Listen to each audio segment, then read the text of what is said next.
بسم اللہ الرحمن الرحیم۔ السلام علیکم ورحمۃ اللہ وبرکاتہ۔ ہم آپ کو حافظ اسلامک ٹی وی میں خوش آمدید کہتے ہیں۔ رسول اللہ صلی اللہ علیہ وآلہ وسلم نے فرمایا، سب سے بڑا چور وہ ہے جو اپنی نماز کی چوری کرتا ہے۔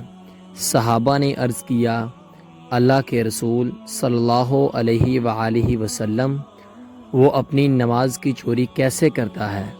آپ صلی اللہ علیہ وآلہ وسلم نے فرمایا، وہ اس کا رکوع اور سجدہ مکمل نہیں کرتا۔ اس کی حدیث کا حوالہ ہے مسند احمد 23019 23019۔ حدیث نبوی صلی اللہ علیہ وآلہ وسلم۔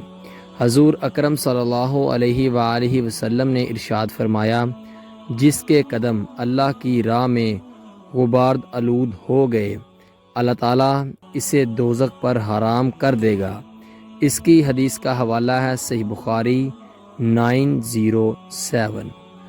نبی کریم صلی اللہ علیہ وآلہ وسلم نے فرمایا، آباد رہے وہ شخص جس نے میری حدیث سنی اور آگے پہنچائی۔ آپ اپنے عزیزوں کو یہ ویڈیو لازمی شیئر کریں تاکہ وہ بھی ثواب حاصل کر سکیں۔ ملتے ہیں آپ سے کسی اگلی ویڈیو میں، تب تک کے لیے اللہ حافظ۔